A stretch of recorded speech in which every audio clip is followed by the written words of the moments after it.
राम राम। राजी खुशी हो। आज के कार्यक्रम के आयोजक जिनको मैं अपनी तरफ से बहुत बहुत बधाई देना चाहता हूं। आज का एक कार्यकर्ता मीटिंग का कार्यक्रम था, लेकिन आज इस रिकॉर्ड गर्मी में, रिकॉर्ड उमस में, नगुरा में रिकॉर्ड जनसभा का आयोजन करने का जिन्होंने काम किया, उनको बहुत बहुत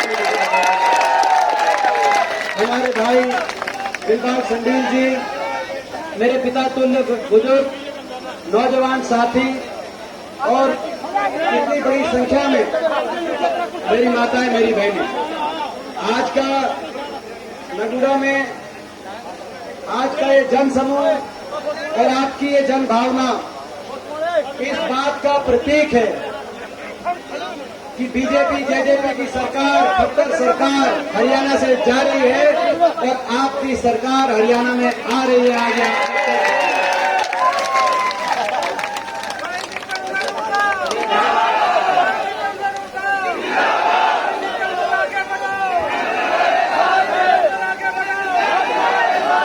और ये जो आपने आज हमें इतना हौसला, इतना आशीर्वाद दिया है, मैं आपका बहुत बहुत धन्यवाद करना चाहता हूँ। इतनी गर्मी उमस में इतना पसीना आपने लिया, मैं ये विश्वास दिलाना चाहता हूँ आपको कि ये आपका पसीना व्यर्थ नहीं जाएगा, ये आपका पसीना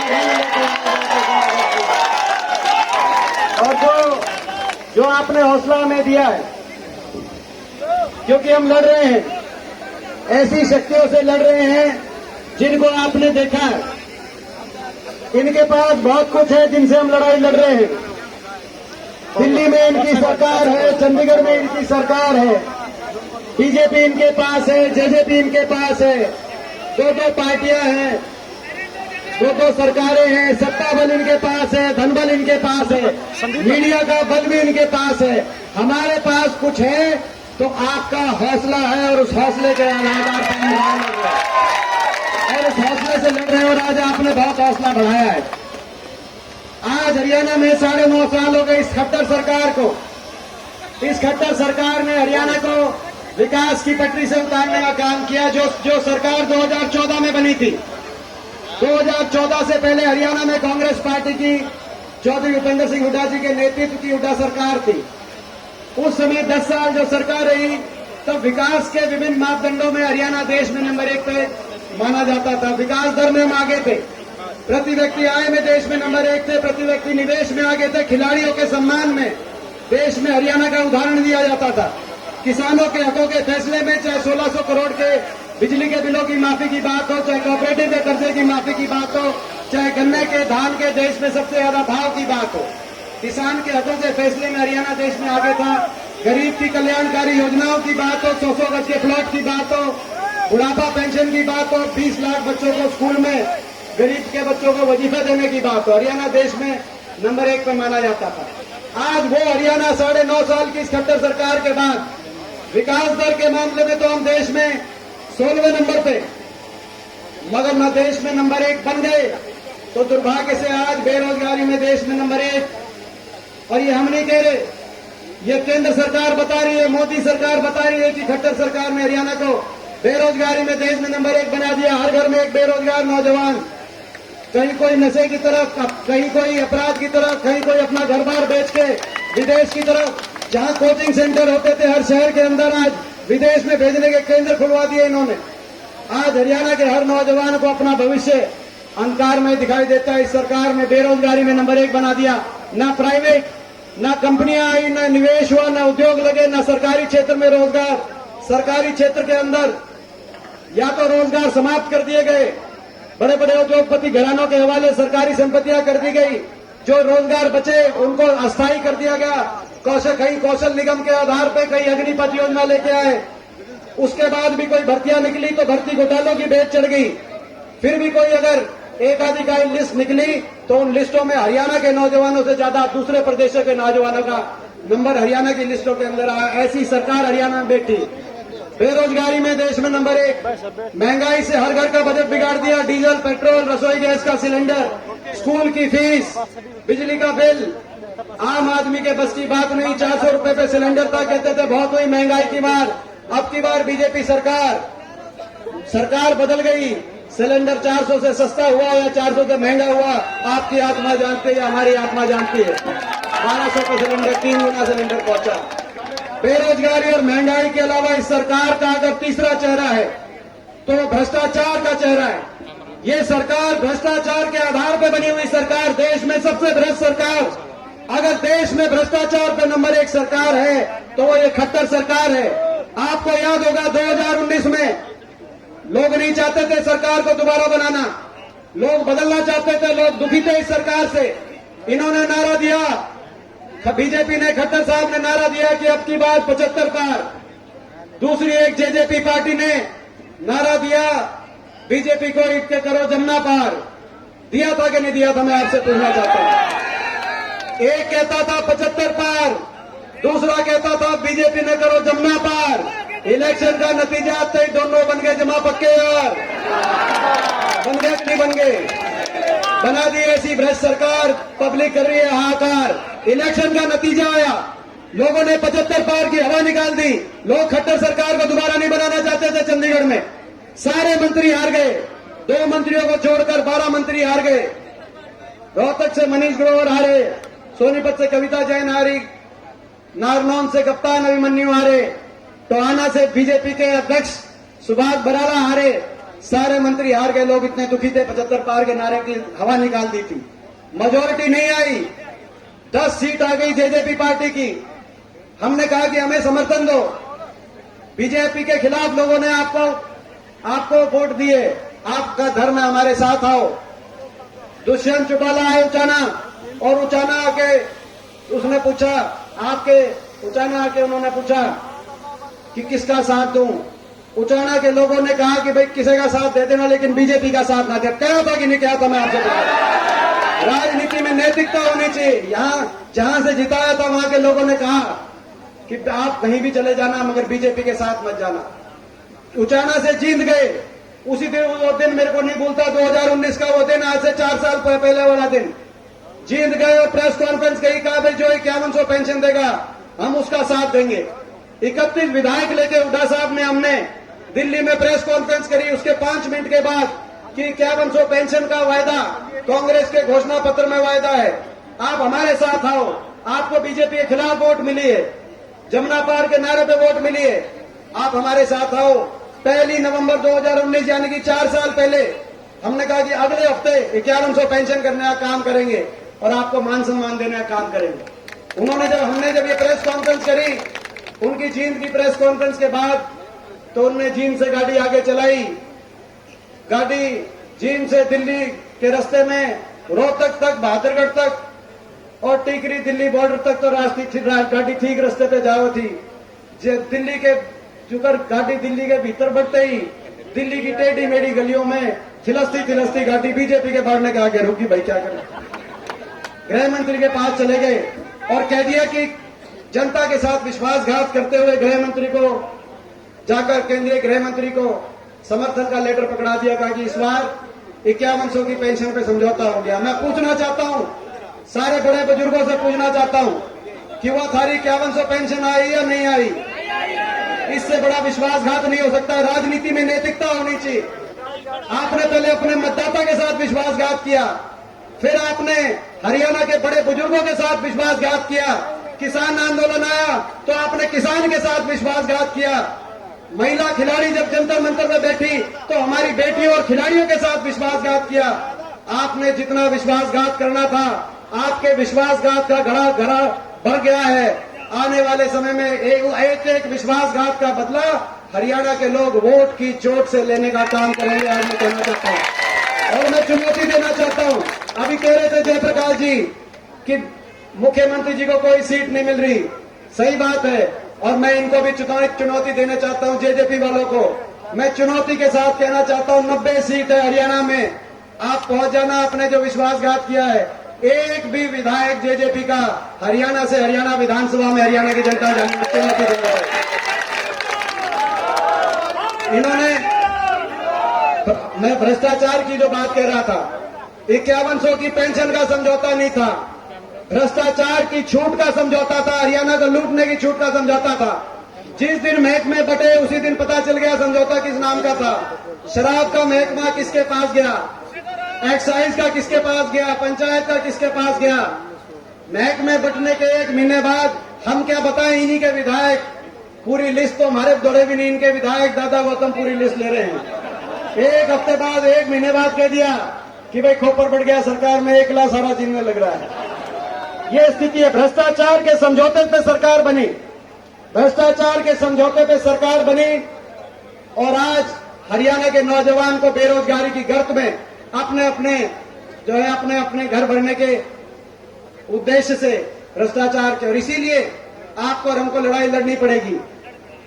इन्होंने कोई काम नहीं किया वो बात ठीक है, लेकिन मैं अपने काका ताऊ बड़े बुजुर्गों से एक बात कहना चाहता हूं, हम आपके बालक हैं, आपके बच्चे हैं। अगर ये काम ना करते तो भी हम काम चलाते, लेकिन इन्होंने तो काम बिगाड़ने का काम किया, इन्होंने तो हर वर्ग का अपमान करने का काम किया। आपके आशीर्वाद से देश की सबसे बड़ी पंचायत में पिछले 19-20 साल से मुझे देश की सबसे बड़ी पंचायत में एक सांसद के रूप में अवसर मिला। 3 बार लोकसभा में, इस बार मैं राज्यसभा में। शायद देश में मेरी आयु में इतना आशीर्वाद, इतना संसद में अवसर किसी को नहीं मिला। मैं सौभाग्यशाली मानता हूं, लेकिन मेरा दुर्भाग्य भी है कि मैं ऐसे समय में सांसद, जब हरियाणा के 15 सांसद, 10 लोकसभा, 5 राज्यसभा में थे, 14 बीजेपी के, और एकमात्र विपक्ष के सांसद के रूप में किसान आंदोलन में जब मैं जाता था, देश की संसद में खड़े होकर मैं कहता था किसानों की बात मानो। 1 साल तक देश का किसान सड़कों पे रहा। 750 किसानों के घरों के चूल्हे बंद हो गए, घरों के चिराग बंद हो गए, शव आते थे वापस इन धरनों से। एक किसी धरने में तबीयत खराब हो जाए तो सरकारों में हड़कंप आ जाता है, लेकिन एक ऐसी सरकार, उस सरकार ने आपकी और हमारी की एक नहीं रखी। उस सरकार ने एक के बाद एक, जब संसद में मैं खड़ा होता था कि इनको किसान की बात मानो, नहीं मानेंगे, किसान को किसान मानो, कहते थे ये उपद्रवी हैं, ये आतंकवादी हैं, किसान नहीं माने, कम से कम इनको इंसान मानो, देश का नागरिक तो मानो, तो कहते थे तुम देशद्रोही हो। जिस किसान का एक बेटा ट्रैक्टर का स्टीयरिंग पकड़ के देश को खाद्य सुरक्षा देता है, दूसरा बेटा स्टेन गन पकड़ के देश को सुरक्षा देने का काम सीमाओं पे करता है, उसको देश की सबसे बड़ी पंचायत में ये सब सुनना पड़ा हो। मैं एक बात पूछना चाहता हूं आपसे, ठीक है आंदोलन था, ठीक है, मैंने जीवन में जो अकेलापन महसूस किया होगा आपके बच्चे के रूप में, क्योंकि मैं खड़ा होता था एक, तो पूरी बीजेपी, पूरे देश की बीजेपी और हरियाणा के 14 सांसद बाकी खड़े होकर ताने कसते थे। जब संसद उठती थी, मैं 20 साल से वहां मेंबर हूं, जब उठती है तो वहां पे कैंटीन में सबके साथ बैठ के चाय नाश्ता पीते हैं, लेकिन मेरा किसी के साथ चाय नाश्ता पीने, पानी पीने का भी जी नहीं करता था, सीधा किसी धरने पे आता था किसी। मैं आपसे पूछना चाहता हूं भाई, भाई इस बार तो चलो मैंने अकेलापन महसूस जो किया होगा, आगे मैंने अकेला तो नहीं रहने दोगे। मैं आपसे पूछना चाहता हूँ, ये लड़ाई इस बात की लड़ाई है, ये लड़ाई ये इन्होंने काम बिगाड़ दिया, काम ना करते, मगर इन्होंने तो अपमान किया, हर वर्ग का अपमान किया, देश के किसान का अपमान किया, कर्मचारी ओल्ड पेंशन स्कीम के ले गए, उन पर लाठीचार्ज, मनरेगा के मजदूर गरीब, मनरेगा का बजट घटा दिया 1/3, गांव के 100 गज के प्लॉट की स्कीम खत्म कर दी, गांव के राशन कार्ड पे तेल चीनी दाल बंद कर दी, राशन कार्ड पे अनाज की क्वालिटी खराब कर दी। जब मनरेगा का मजदूर गया आंदोलन करने, उन पर लाठीचार्ज, ग्रामीण सफाई कर्मचारी, गांव का चौकीदार गया, उस पर लाठीचार्ज, सरपंच सोचते थे छोटी सरकार है, बाकियों पे लट चल रहे हैं, थार को बख्शा जाएगा, लेकिन सरपंचों को भी अच्छी तसल्ली बिठाई। आपने देखा ऐसी सरकार, यहाँ आंगनवाड़ियों पे लाठीचार्ज, आशा वर्करों पे लाठीचार्ज, हमारी बेटियों को, हमारी खिलाड़ियों को दिल्ली की सड़कों पे घसीटा गया। ये किसी दुनिया में ऐसा उदाहरण नहीं होगा दुनिया में कि ओलंपिक की मेडलिस्ट हमारे किसी भी देश की बेटियों को इस तरीके से अपमान, केवल वो न्याय मांग रही थी, केवल इज्जत मांग रही थी, अपनी इज्जत की लड़ाई लड़ रही थी, और उनके साथ अगर जाके खड़े हो जाओ, मेरा जैसा कोई खड़ा हो जाए, तो पूरी देश की बीजेपी उसको निशाने पर लेने का काम करती है। मैं आपको कहना चाहता हूँ, ये हरियाणा को विकास की तरफ लेके जाने की भी लड़ाई है, हरियाणा के भविष्य को बचाने की भी लड़ाई है, और आपके और हमारे मान सम्मान की भी लड़ाई है। और इस लड़ाई में आपके साथ की जरूरत है। 20 तारीख को विपक्ष आपके समक्ष की रैली हिसार में, 20 तारीख को रैली है, 20 अगस्त को, 1 साल रह जाएगा चुनावी साल में आगे। उस दिन वहां पे रैली में डिक्लेयर कर देंगे कि हरियाणा में बदलाव भी होगा और विश्वासघात का हिसाब भी होगा। उस रैली में तय कर देंगे। लेकिन आज आपसे उसके लिए साथ मांगने के हम आए हैं। भाई आपसे की साथ की जरूरत है, आपके समर्थन की जरूरत है। 20 तारीख को हिसार आपको पहुंचना है। 20 तारीख को, इस 20 तारीख को देखो हिसार लोकसभा की है। 20 तारीख को हिसार में भाई जो है इनके पांव के नीचे से धरती खिसकनी चाहिए। 20 तारीख को मैं आज आपके बीच में कहना है। और हमारा संकल्प है, हमारा संकल्प है हाथ से हाथ जोड़ेंगे। 5 संकल्प हमारे हैं, वो आपके बीच में प्रस्ताव रखता हूं। सहमत हो तो पांचों का संकल्पों के बाद आप हाथ खड़ा करके बताना। 5 संकल्प है, हाथ से हाथ जोड़ेंगे।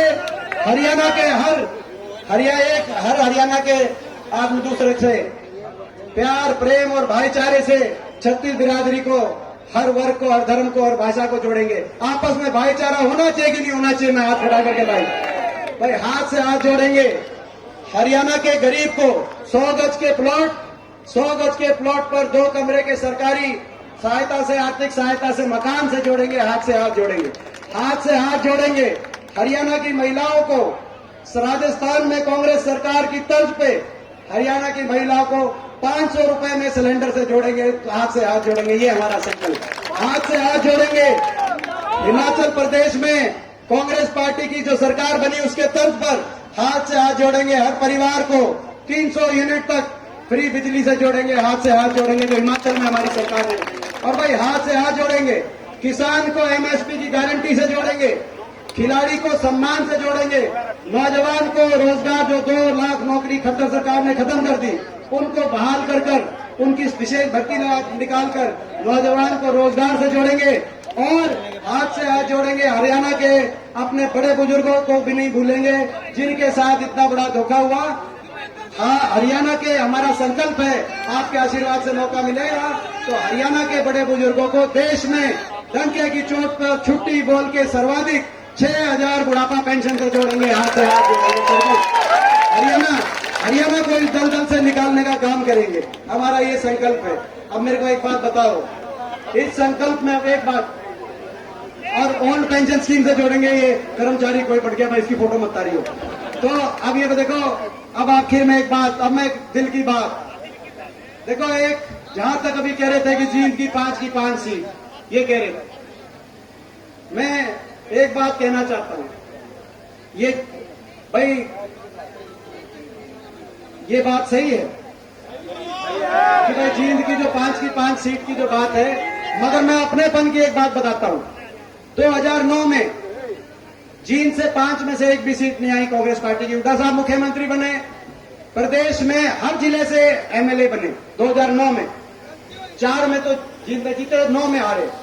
9 में 5 सीट हार गए, एक भी एमएलए हमारे यहां से नहीं आया।